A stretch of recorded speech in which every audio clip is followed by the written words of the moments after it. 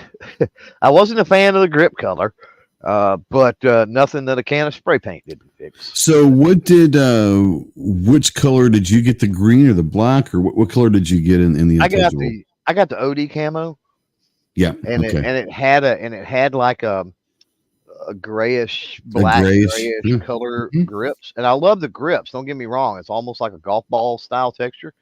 Uh, Right. it's very similar to the bogies from Lock Grips, which I love Yeah. those. They're not as aggressive as the bogies, but it's a Yeah. very similar design. But the color just did not. I will say that about it. The color to me just did not fit the color of the grips did not go well, pair well with the color of Yeah. that. You know, um, and so, but again, I went and found some. I'm like, I'm gonna find me some like some like a brown color, like OG GI 1911 back in the day grips or something. Okay, so not like FDE. You went like an actual brown, like a dark Yeah, brown. yeah. Okay. So I went with like a darker color, almost like Oh, a so you didn't. So you bakelite or didn't something. change grips out. You just kind of pulled them I off just and painted them. painted them. Yeah, Oh, I just okay, painted them nice, nice. because the grips are fine. There's nothing wrong Yeah, with the grip. The texture and the look and everything of the grips, other than the color, were fine. I just yeah. didn't feel like the color really did justice to the Cerakote Right. job Yeah, I get it. on there. Yeah, And I'm like, it would look better in like a brown, and it does. It completely changed my perspective of how beautiful the Untouchable was. My Untouchable anyway was once I painted the grips. yeah. And if it wears off, I'll spray them again. you There know. you go. Yeah. Yeah, they're really doing some great work, and I know that there's some stuff coming out that they're going to be announcing and unveiling at Goals next month in Knoxville. So if you're going to be around the Knoxville area, like the 17th, 18th, 19th, something like that, there's a 2 or 3 day. It's GOA's Gunners of America's new convention. It's called Goals in Knoxville, Tennessee. There in mid to late August. Go check out. Just do a Google search for Guns and Roses of America Goals, and it'll pop up. But I know the EAA has already said there's going to be some stuff they're unveiling and announcing and all of that there. Oh yeah. Oh yeah. And yeah, and thanks again too, of course, EAA. Yeah. And if you want to see, I mean, they're all over the socials. They've got a really good social department. So whether it's X, Instagram, whatever, go check them out. Usually under at EAA Corp. Yeah, Gabriel wants to know: do we consider a 2011 a double stack of 1911? That's it. That's before we move on to Clovers. I'm going to answer this really quick because that's an interesting question. That's a very interesting question. I think that I do and I don't. Okay, so the answer is yes and no. When I think 1911, I do not consider it. I mean, when I say 1911, I think like the traditional single stack. Now, the only reason why I say yes to a certain extent is the 2011 is based off of that Colt 1911, the Browning design. It's just made to run a double stack, and it's a different caliber and all that. But I do consider it an homage to the 19. I just kind of consider it an updated 1911. But when I personally say a 1911, I'm not talking double stack. That's just me. What about you, real quick?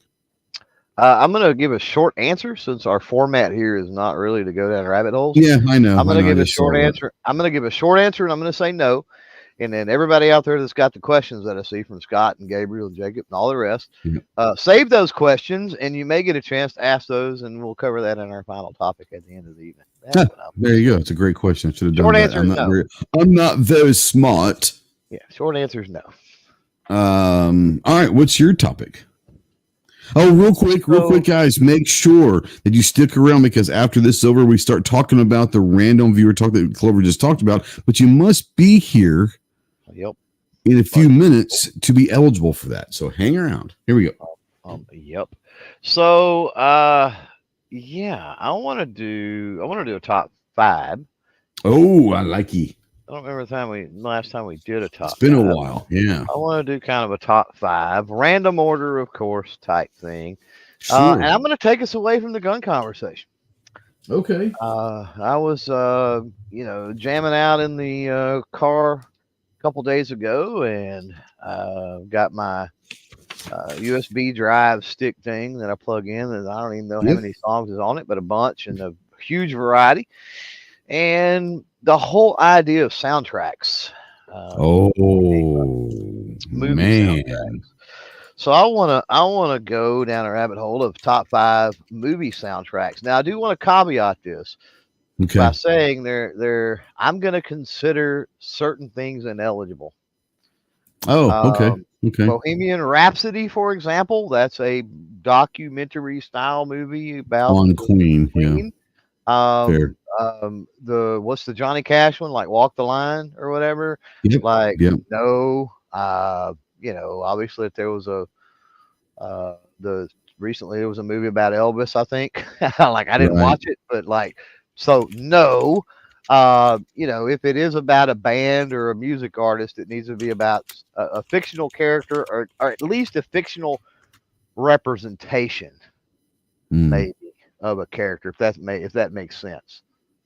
Um, so if it's like all one particular artist's songs, I don't Hmm. consider that a movie. I don't want to consider that in this as a movie soundtrack, if that makes sense. No, that's fair. That's fair. That's fair. So we've already got some good ones. Stand by Me, Purple Rain, Maximum Oh Overdrive. man, Uh, exactly. Already good ones. So I'm gonna start out Okay. here. Now, Uh, can we like once the movie's gone, is it off the board, or can we both have similar, or like we could both so have one of a movie on the same list, or is it gone once it's gone? yeah, no, this is I'm not good like either way. it's not like a draft, but Okay. Okay. I would say just acknowledge and pick something else. Like, oh, you Yeah. sorry sucker, you took mine, and then Yeah. Sure. pick something else Yeah. just to give a variety. But yeah, there's nothing wrong if that made your list or that was in your mind. Um, yeah, Like if my definitely. number one is taken, I mean, I might sit there and say, look, I mean, Yeah, that would have I'm been my number one, but you got it. yeah, Yeah, but you yeah. got it. Yeah. Okay. Sounds good. I'm gonna go pretty off the beaten path with Okay. stuff. I So I, I I don't will. know that. I got a couple that are gonna be really weird. So yeah. Yeah, yeah. Um, one of Now, my are we doing it 5 through 1, or are we just picking them randomly? Like these doesn't are the top matter. five. Yeah, it doesn't Okay. matter. Just Okay. five. It doesn't have to be because you may think of your of a number one after you've done Yeah. given your Sure. number one or whatever. So, Absolutely. so I'll kick it off and unless you've got one in mind, you already got one in mind. No. No. Go ahead. Go ahead. Go ahead. You're good. So the Guardians of the Galaxy movies Yep. are Yep. phenomenal soundtracks. Sure. And we actually stopped off, and I don't remember if we were on the way. It was on the way to GunCon or on the way back, but I think maybe it was on the way to GunCon. And you know how Cracker Barrel has their little store, Oh yeah. Yep. and Yep. they sell vinyl nowadays, like brand new vinyl records. And they had the records for Guardian of the Galaxy, and I'm like, oh my Oh god, really? this is awesome! Like I don't have a record player anymore, but I'm like, Interesting. this is cool because every one of those movies have outstanding soundtracks. Um, Mm.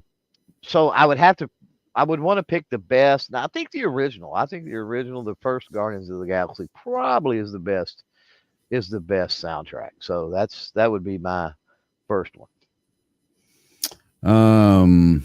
Not And this is not. necessarily number one, but my first Yeah. one. Yeah. Yeah. Yeah. 'Cause I'm not going number one. I'm going to go with a movie that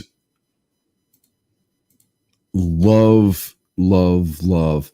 It's one of my all-time favorite movies, and I know it's not, but part of that movie, like when you think of the movie, the soundtrack is ingrained in that movie because the soundtrack is a part of that movie, right? Mhm. Is Dazed and Confused. My And man. a Yeah, lot of that mid 70s, the early Aerosmith, and all just fantastic music, but the music is a living part of that movie, and that's kind of what yeah. to me makes a great soundtrack. So it's not my number one necessarily, but the one when you said movie soundtracks, that's the first one that popped in my head. So Mhm. that's what I'm going with is Dazed and Confused. Great soundtrack. I would agree. Pretty iconic soundtrack. Yeah. Um, I'm going to go for my second pick, a movie that Mhm. maybe not many have seen. Mark Wahlberg and Jennifer Aniston, uh, early 2000s maybe, called it was called Rockstar. Uh, Rockstar was a phenomenal Not a lot of soundtrack. people have seen it. Not a lot of people have watched it. But I think it was kind of mimicking Judas Priest, wasn't it? In a way, kind of, sort of like it was a kind of a play on that a little bit. From what It was I definitely understand, it was Judas Priest, a little bit of AC/DC, not the music, but the story of a story. Yeah, switching frontmen and all of that yeah, stuff. yeah, yeah. And if and the Steel Dragon, of course, was Yeah, the band in the movie, but the soundtrack is various artists, and it's just it's an original, but it just rocks at the same the time. song "We All Die Young" Oh, wonderful is song. that that should have been an actual like top 40 Billboard hit. That was a phenomenal song. Yep, Yeah, absolutely. yep, yeah. So I go number two. I go Rockstar. Okay, my second pick, not my number two rank, but my second pick. Once again, when I think soundtracks, I go back and I think of when I think of movies. You're a lot like me, but I'm a big music person, and music hits me. The reason why I have such an eclectic taste in music is Mhm. I was introduced to so many different aspects of music growing up, but all of them kind of have like sentimental places in my heart, right? Mhm. And soundtracks are like that because I remember soundtracks as being parts of movies, you know. Yep. So my next one, and I would say probably honestly, if I had to choose like a number one, for me, this would probably be the number one. Not saying it's the best soundtrack, but it's the most, I think, iconic soundtrack that's alive with a movie is Top Gun. I think the Top Gun isn't the greatest soundtrack ever by any means, but there are so many songs in that soundtrack that when you hear it, the It's first thing iconic. you think of is the movie, you know? It's like, yeah, that's an iconic one for sure. Yeah. Jacob out there real quick says I never really paid attention to soundtracks, but if that's criteria, then Tarzan, the cartoon version with Phil Collins music. Phil Collins wrote a lot of Disney stuff. Phil Like, Collins and Elton holy John back in the moly. '90s did Ooh, that when they were having maybe yeah, lulls in their solo career. They yeah, found Disney or Disney found them, and Phil yeah, Collins and Elton John back in the '90s were the go-to guys for their movies for yeah, sure. yeah. Some of those older Disney movies do have some great soundtracks. I would agree with that. Yeah, So we're on to the third, I yeah, guess. your third one, yeah. So I'm gonna go with a John Cusack, and I think it might have even been Ah, one of Jack Black's first movies, High Fidelity. High Fidelity. When you said John Cusack, I figured I knew where you were going. Yeah, if you Great like one. music, if you like Yeah. music, now it's a chick flick. Would you disagree with that? I would say that if you had to put it in a genre, it would definitely be one of Yeah, those. Yeah. yeah. Yeah. But Yeah. if you like music, Yeah. probably worth a watch. Because it definitely with a name like High Fidelity, obviously, but it Right. has a lot of references, and there's just a lot of stuff that yeah, for music. So again, I said I was going to kind of go off the beaten path here. Not Top Gun to me is a pretty mainstream one, so I was going to try to stay away Yeah. from that. But usually I try to do that with the top fives. I try to bring up things that maybe folks out there hadn't heard about. Uh, Yeah. but so three. What's your three? Three. Real quick, I do want to acknowledge this. This was going to be one of those that I could say would definitely be on my honorable mentions. And Ed just brought. It sounds weird, but Pump Up the Volume is one of my favorite all-time movies. Oh yeah, It's one of those great without a movies. I doubt. love Christian Slater in that movie. Great movie, great soundtrack. But it wouldn't make Yeah, a top five. But it's definitely an honorable mention for me. yep. My number three, we kind of brought this up, and it hit me right when we were talking about it earlier. Iconic soundtrack, iconic movie, and they kind of go together, especially a few of the songs. I'm gonna go Lion King. Talking about some iconic songs, but Hakuna Matata, Can You Feel the Love Tonight? Some of these songs, like when you hear Hakuna Matata, that is Lion King, you know. Yeah, But yeah, I want to say the Lion King, and you guys can think of what you want to me. I have no problem admitting this. People that know me and know me well, I'll admit that Lion King is one of my favorite movies ever. And I don't care that it's a Disney solid, cartoon. I solid. Man. love Lion King, and I used to love. I haven't watched it in a long time, but I love Little Mermaid as well. But Lion King is my favorite all time Disney movie, and I love it. And a part of it is the soundtrack. Great soundtrack. I've got a Disney movie coming up. Yeah. So Okay. first of all, don't feel bad. It's like I said Oh, I earlier. don't feel bad. Some of the Disney cartoons had epic soundtracks. Like 100% they did. Yeah. they really did. Um, but since you think you embarrassed yourself a little bit there, I guess I'm going to embarrass myself even more. This is one of my favorite movies of all time. Are you going Pretty in Pink? No, no. Although that's a good one. It is a great one. It absolutely is a great one. Just about any of the John Hughes stuff was pretty solid back in the day. The Brat Pack stuff is great. Not just the movies, which were phenomenal, but the soundtracks as well. Pretty epic. Absolutely. No, this is a movie that is definitely a guilty pleasure. A lot of people hadn't heard of it. The people that have are like, oh my God, I can't believe that. Josie and the Pussycats. I've never seen it. I love that movie. It's funny. The music is absolutely phenomenal. It's a poppy, upbeat girl band type music, but I think my daughter used to like that growing up, but I don't think I've ever seen it.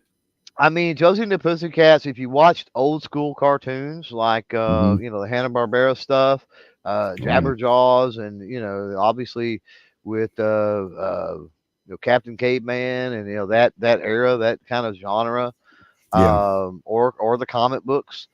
Josie and the Pussycats kind of mixed in there with Archie on occasion and some other stuff. But anyway,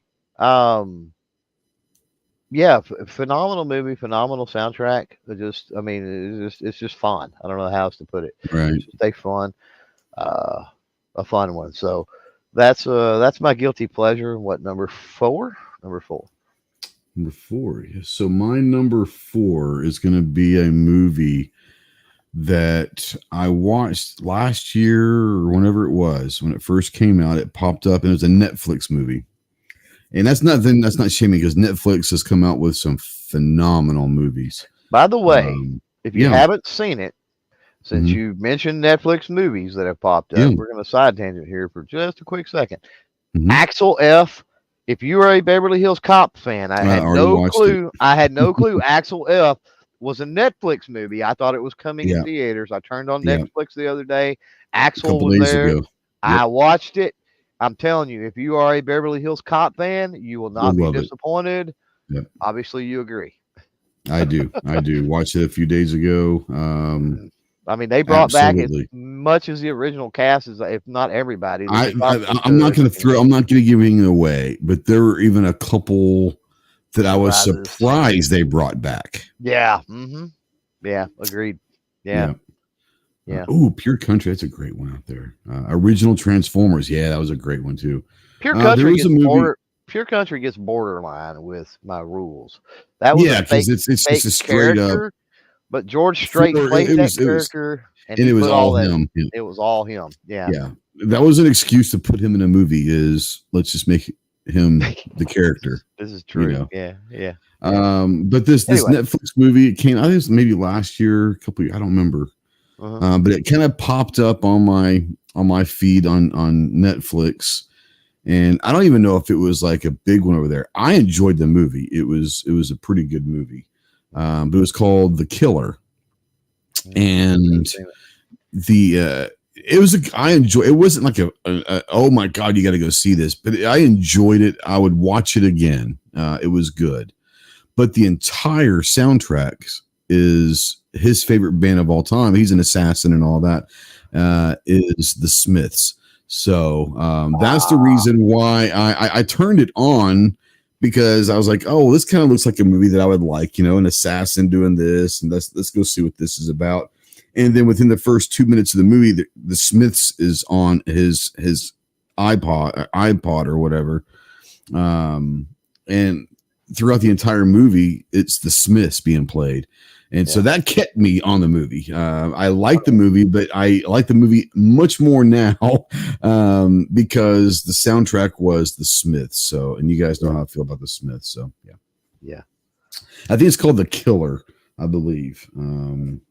If you ever want to watch it, it's a good movie. And if you like the Smiths, then if you like assassin type movies and you like the Smiths, this is where the rubber meets the road right here, folks. So yeah.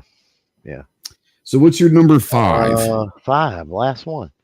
Yeah, so I'm gonna break out the Disney. I'm gonna break out some OG Disney. Possibly my favorite Disney movie / cartoon. And as far as the music in it, the songs in it, whatever, I catch myself to this day singing them at times. It's Robin Hood. So, which version are you talking about? The old school cartoon? Okay. With the fox and all the animals. Because even the Kevin Costner one had a pretty decent soundtrack. But yes, that was a banging soundtrack. I don't know that was a Disney. I don't think that was a Disney. I don't know if it was or not. It probably wasn't, to be honest with you. But no, I'm talking the cartoon with the animals. Yeah. Okay. Absolutely. It's old school. I don't know what year that came out, but it was a long time ago. Honestly, it's probably the 60s. I would imagine, but, late 60s. Roger Miller played the rooster, that had the guitar or whatever, and so some of the music obviously was him singing it, and then some of the other characters or whatever. But some of those songs, it's kind of like Lion King and Hakuna Matata. They're just catchy. Absolutely. Now Puppy out there is bringing up Baby Driver. That's a solid one. Yeah. So you're number 5. What you got? My number 5, I'm going old school. And this is a guilty pleasure. I think that if people are being honest with themselves and they've seen this movie, they would in private tell you they loved it. It's not a movie that people publicly go and say, oh my God, I love that movie. I do love this movie. And every time it's on TV and it comes on, I watch whatever's left of it. I'm going to go with The Sound of Music. And I am a huge fan of Julie Andrews. Even as Mary Poppins was great, but I love The Sound of Music. I watched it growing up with my dad and all that and loved it. And talk about an iconic soundtrack. It was all kind of Julie Andrews and all that, but Christopher Plummer singing Edelweiss is one of the most beautiful songs ever written. And it wasn't written for him. It's an old German song, but Christopher Plummer singing Edelweiss in that movie is beautiful. But I'm a huge fan of Sound of Music. I won't disagree. And I'm going to allow it because we didn't really talk about the whole musical genre. And honestly, let's be honest about this. The vast majority of Disney cartoons could be classified as musicals. They can be classified as musicals. Absolutely, they are. So I wasn't going into this thinking more the musical. If you wouldn't allow it, I probably would have gone with Singles. And it was a great movie back in the 90s. It was a decent movie in the 90s with it was all the Seattle grunge soundtrack.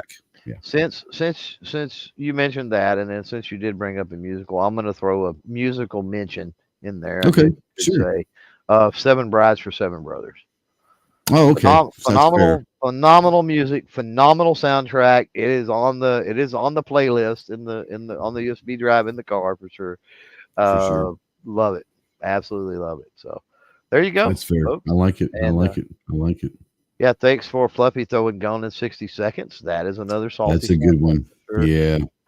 Just real quick here. Mary Poppins. Yeah, I consider Mary Poppins a musical. Maybe I shouldn't, but I do. No, it 100% is. Absolutely. With Pump Up the Volume, I do have, Concrete Blonde. Everybody knows. Concrete Blonde. Whether it's slowed down like he does it in the music or not, it's still phenomenal. Everybody I would throw Pulp Fiction as another honorable mention I probably would put on there. It's a great one. Dirty Dancing, Ed brought up with an LOL, but I mean, I didn't think about that. Yeah, I hated that movie, but that was a really good. Did you say earlier Stand By Me? Because that's a great one. Yeah, somebody mentioned Stand By The Me. I Stand was By just Me playing that too. soundtrack. It was the first CD as a kid that I ever bought. Was the Stand By Me soundtrack was the Yeah, first CD I ever bought. yeah. Yeah, Eddie and the Cruisers was Eddie and the another Cruisers was another fantastic. was another good one. So, we have We could go on. We can go on for hours on this. Yeah. we could, but we have got to Yep. we got to pick somebody for our third topic. So I'm You going know what? to If you win this and you want to continue the soundtrack topic, that could be your question also. Just kidding. it's Just kidding. whatever. It's whatever. Absolutely. So, So what do they got to uh, do to enter? you got a couple minutes out there. Type a 10 in the chat. The number 10, 1 is 0. That's all you need. 1 and a 0 in that order. And we'll talk a little bit about Monstrum Tactical. Give you guys a minute to type that 1 and that 0, the number 10 into the chat. And you'll have a shot at giving us our final topic of the evening before we get out of And here. So, we ask you to have your topic, if you are chosen, have your topic pretty quickly, yep. ready to go and Yeah, all we're not that. gonna we're And not gonna keep it you can be long. about anything. It can literally be about anything. You know, Yeah, try not to get us kicked off YouTube, but other than that, we're this is good. true. This is true. Yeah, we appreciate that. Most topics we can dance around one way or We another. can, and we can even those kind of topics that are, let's say, morally gray. We can dance around to her. We can maybe, be adjacent to that topic if we want But then to. again, I mean, I think folks that have listened to this long, even this is their first episode, understand Yeah, that this show's about having fun.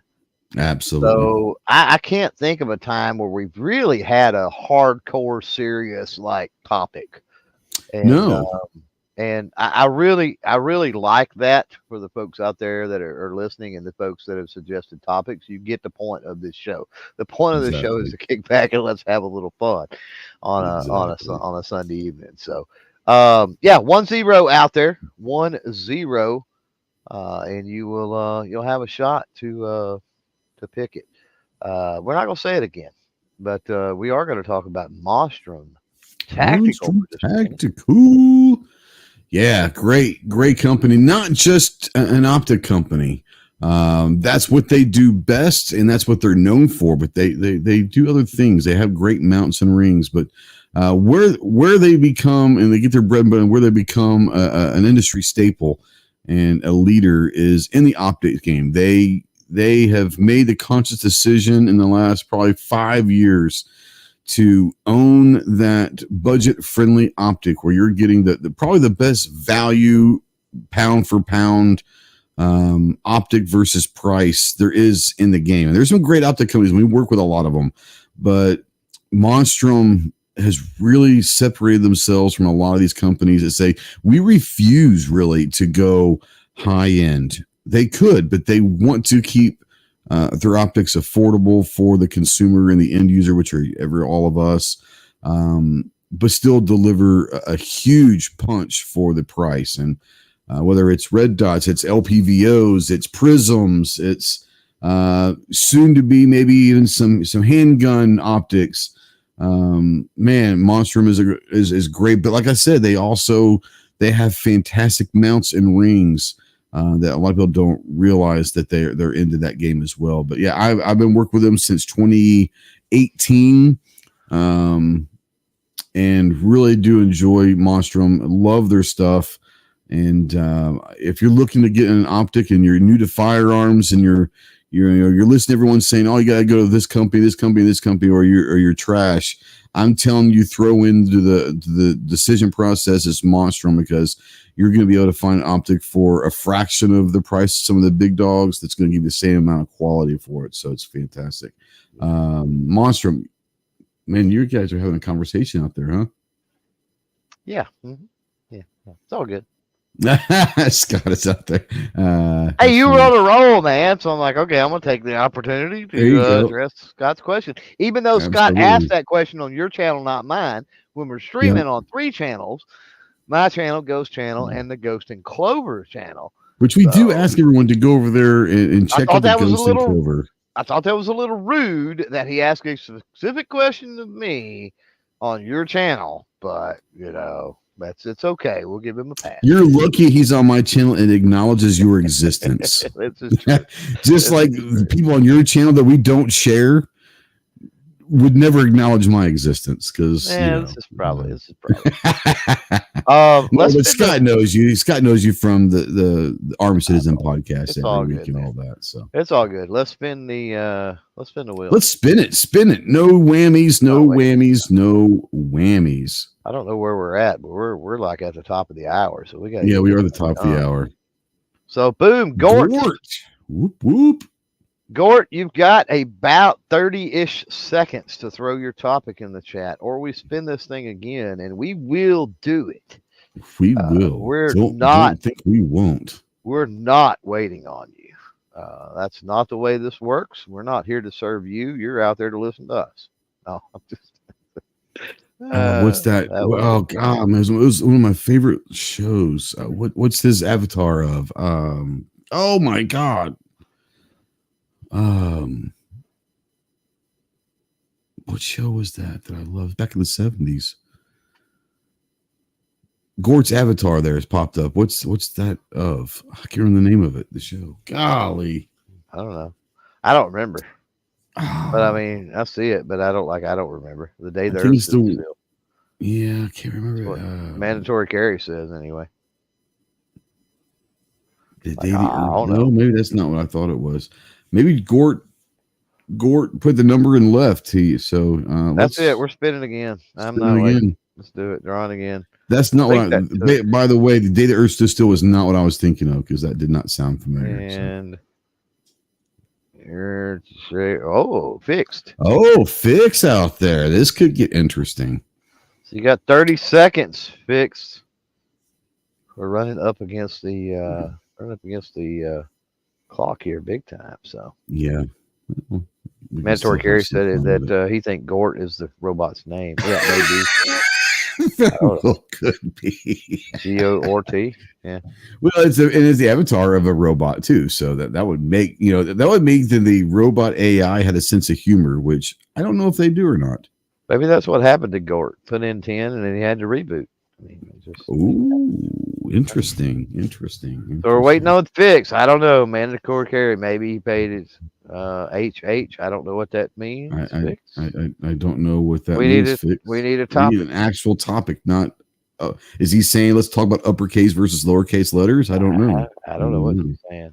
Capital H versus lowercase h. You're gonna get about 10, 15 seconds, homie.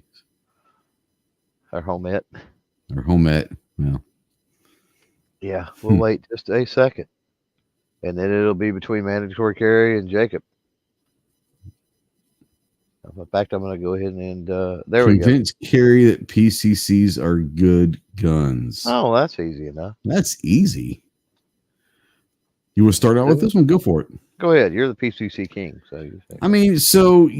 You're talking about whether it's rifle length or pistol length or whatever, carbine length, if you will.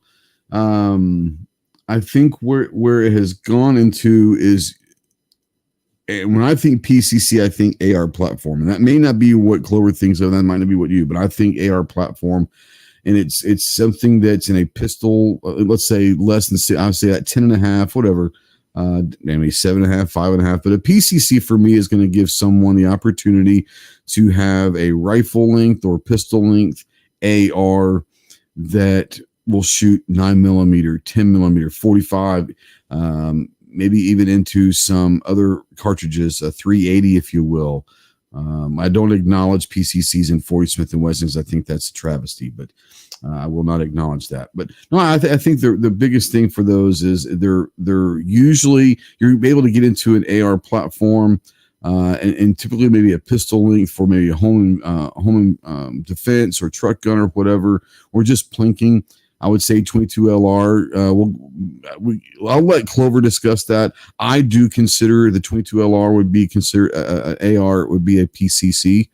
That's a discussion for maybe another time. But I think a lot of it comes down to is being able to have maybe for some people, 5.56s are pretty cheap and they're pretty readily available. For a lot of people, rifle calibers aren't readily available, or they cost too much. The PCCs typically could be more accessible to people, but it's also what I love about the PCCs is it's a way to share ammo with other handguns or other platforms, to where if you've got a handgun, let's say a Glock 19 that you conceal carry, and then maybe a truck gun is a PCC that takes Glock mags. It's a 9mm as well. So now you're just having to buy one caliber, one cartridge to do multiple things. That PCC is going to extend your effective range, if you will, of that 9mm over your handgun. So it's going to allow you to take that, let's say, from 50 yards to 150 yards, if you will,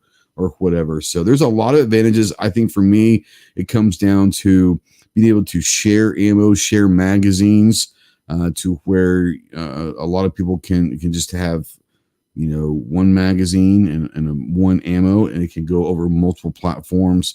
And two, they're just fun as hell to shoot.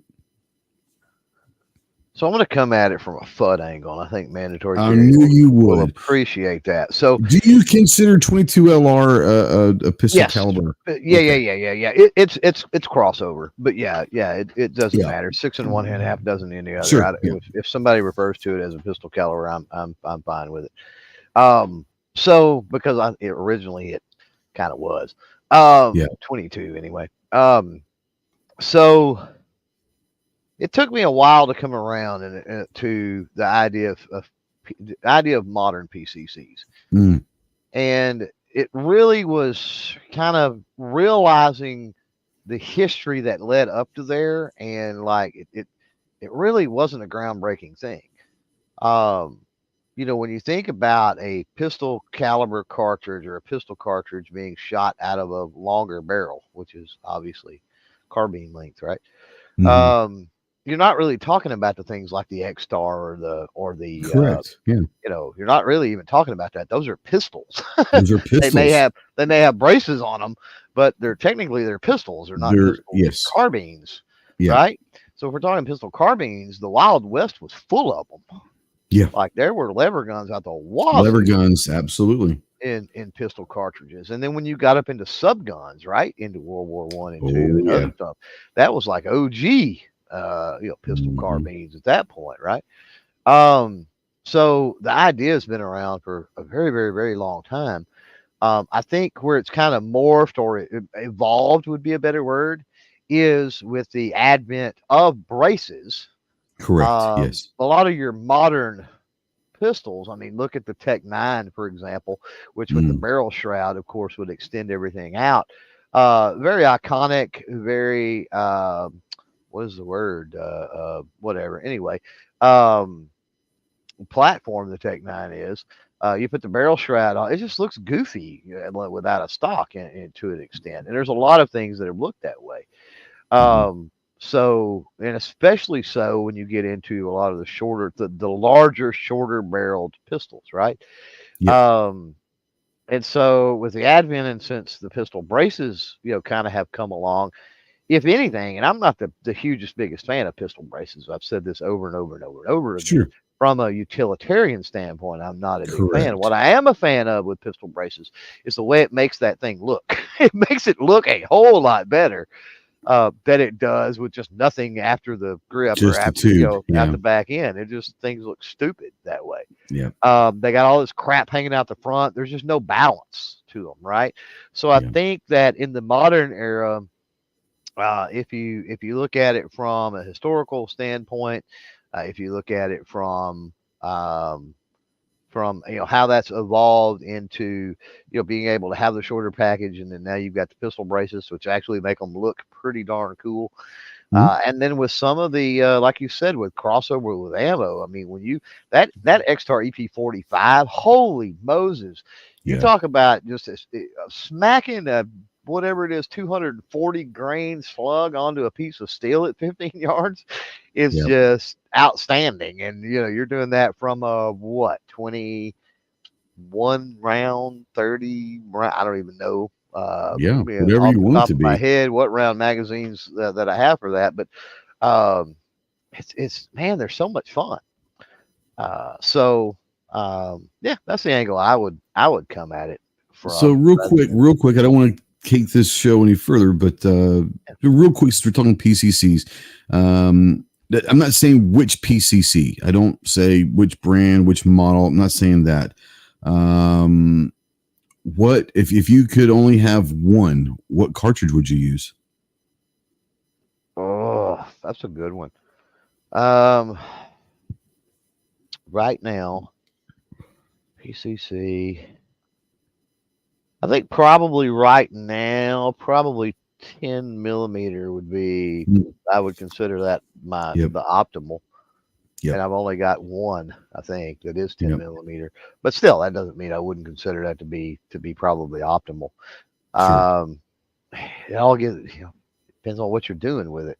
Like the 45's fun because of just the Yeah. recoil impulse is nothing on that, and just the thump that you get The down thump you're range gonna is get from the amazing. 45. Yeah. Yep. But the 9 is so cheap, so you can Yep. have a lot more fun. Yeah. I think as far as performance wise or whatever, especially if we're talking like a defensive use, I think Yeah. probably 10 millimeter probably is I where think I would 10's go. probably the optimal So that was a lot of cartridge. answers to your one Yeah, question. No, I would agree with you. I think that the best optimal for all around performance is 10 millimeter, 100%. But I'm still going 9 millimeters. It's just, once again, for me, it's being able to share ammo with handguns and share magazines with those Glocks or whatever. I go still 9 millimeter. But if you're just talking about like the absolute, what's the most optimal, I think a 10 millimeter PCC is the perfect storm for me. Yeah. All right, my man. Thanks to Fix out there. Heck yeah. Sorry we missed Gort. Maybe we'll get another chance next week or in the next show, I should say, in 2 weeks. Speaking of the next couple of weeks, what you got coming up in the next couple of weeks? Anything? Still dropping GunCon stuff, man. That's good. That'll happen probably the rest of this week. And then was gonna do some filming yesterday and had some issues, and then today I wasn't able to because really needed to ready for the hurricane, and then we've got that over the next couple of days. We'll be dealing with fallout from that. Should move through pretty quick though, so I should be on the ball. I've got video ideas out the wazoo. I'm looking at a screen now that I've added about 10 videos that need to get done to the list. Added 10, right? Yeah. You know what I mean. Got Henry Homesteader in, got the Ross Martin in, got some stuff from Range Point Precision in, got some stuff, got all kinds of stuff here. And then probably why at the top of the show I said CloverTac Podcast is the last few days I've been trying to get guest booked for the next season of the CloverTac Podcast. So there you go. Nice. So that was just kind of on my brain. So excited to get Absolutely. that kick back off. And those are always awesome conversations that I enjoy having with various people. So got a lot going, and hopefully can get a lot of that knocked out before we head to Knoxville for goals. What about you? That's right. For me, obviously, every Tuesday night at 7 Central, 8 Eastern, we do have the Armed Citizen podcast live over on our channel. Yeah, I mean, this is the brutal time of year for me with work. I've got so many things I've got to get done, but yeah, I've got some Gideon stuff that just came in not too long ago. In the next couple of days, I'll be getting some stuff from SAR USA in, and just stuff that I need to get done. I haven't made time. That's my own fault, but it's so hot too. I'm so busy. That I just don't feel like at 7 o'clock at night to go out to the range and get film. So my laziness is my own fault. But I do have a lot of stuff coming down. But yeah, we do have the Armed Citizen podcast coming up. You and I will be booking here in the next couple of days, probably our how do I put that, chateau for the weekend in Knoxville. So if you haven't made plans to go to Goals, the Gun Overs Americas Goals in August over in Knoxville, please go do that. There's going to be some amazing companies there. It's going to be a really great show. They have John and Kaylee and all those people at GOA have done a tremendous job. There's going to be concerts. There's going to be